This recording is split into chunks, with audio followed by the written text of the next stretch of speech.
Not in history has a modern city been so completely destroyed. San Francisco is gone. Nothing remains of it but memories and a few homes that were near the edge of the city. Its industrial area is gone. Its business area is gone. Its social and living areas are gone. The factories, great stores and newspaper buildings, the hotels, and the huge homes of the very rich are all gone. Within minutes of the earthquake, the fires began. Within an hour, a huge tower of smoke caused by the fires could be seen 100 miles away, and for 3 days and nights, this huge fire moved in the sky, reddening the sun, darkening the day, and filling the land with smoke. There was no opposing the flames. There was no organization, no communication. The earthquake had smashed all the modern inventions of a 20th century city. The streets were broken and filled with pieces of fallen walls. The telephone and telegraph systems were broken, and the great water pipes had burst. All inventions and safety plans of man had been destroyed by 30 seconds of movement by the earth. By Wednesday afternoon, only 12 hours after the earthquake, half the heart of the city was gone. I watched the huge fire. It was very calm. There was no wind, yet from every side wind was pouring in upon the city. East, west, north, and south, strong winds were blowing upon the dying city. The heated air made a huge wind that pulled air into the fire, rising into the atmosphere. Day and night the calm continued, and yet, near the flames, the wind was often as strong as a storm. There was no water to fight the fire. Firefighters decided to use explosives to destroy buildings in its path. They hoped this would create a block to slow or stop the fire. Building after building was destroyed, and still the great fires continued.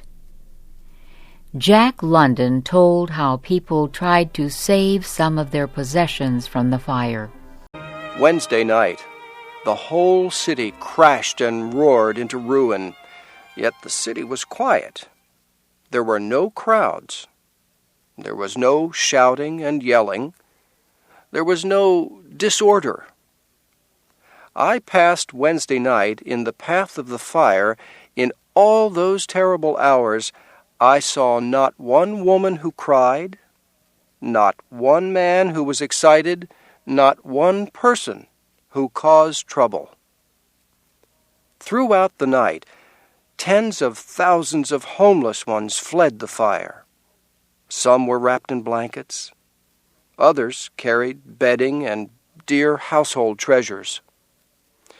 Many of the poor left their homes with everything they could carry. Many of their loads were extremely heavy. Throughout the night, they dropped items they could no longer hold.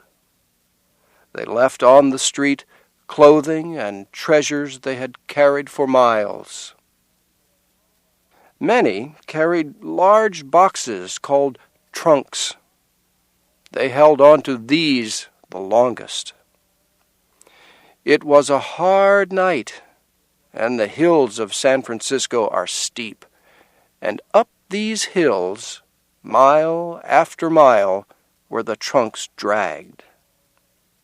Many a strong man broke his heart that night. Before the march of the fire were soldiers. Their job was to keep the people moving away from the fire. The extremely tired people would arise and struggle up the steep hills, pausing from weakness every 5 or 10 feet. Often, after reaching the top of a heartbreaking hill, they would find the fire was moving at them from a different direction. After working hour after hour through the night to save part of their lives, thousands were forced to leave their trunks and flee.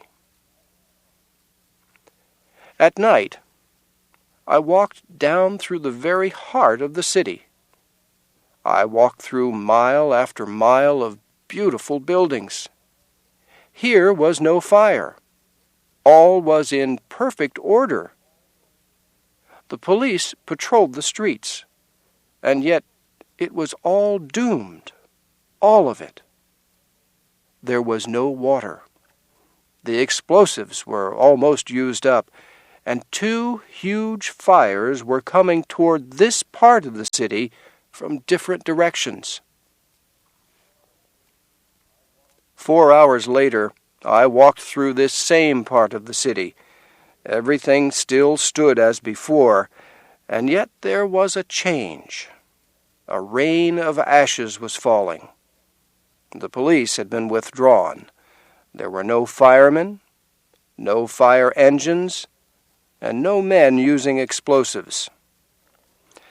I stood at the corner of Kearny and Market Streets in the very heart of San Francisco. Nothing could be done. Nothing could be saved. The surrender was complete.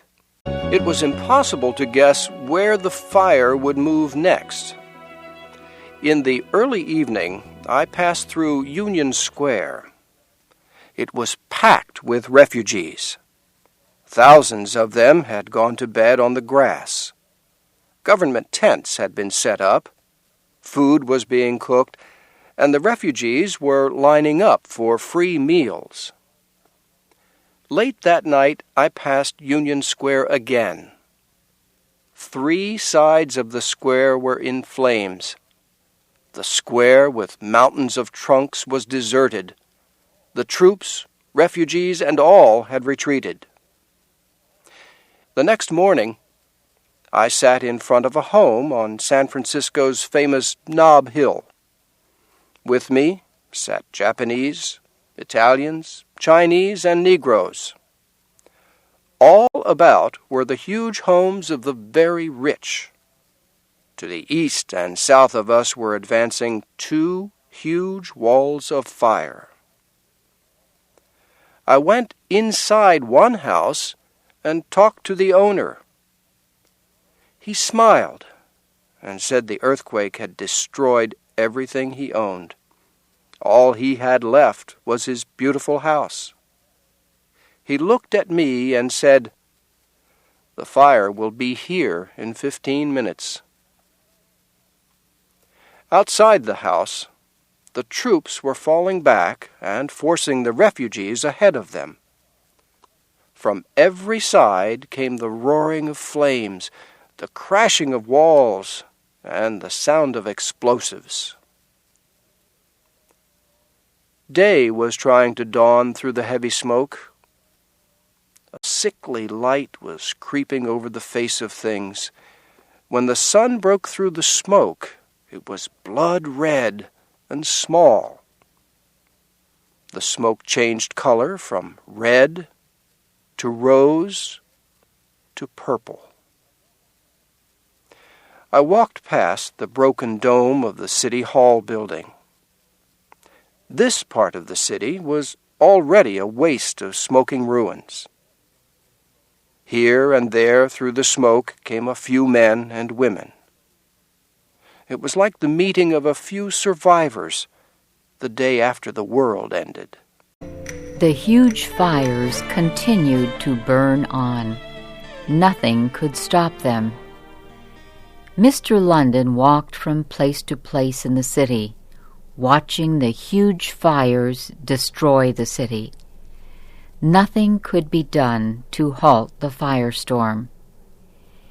In the end, the fire went out by itself because there was nothing left to burn. Jack London finishes his story. All day Thursday and all Thursday night, all day Friday and Friday night, the flames raged on. Friday night saw the huge fires finally conquered, but not before the fires had swept 3/4 of a mile of docks and storehouses on the waterfront.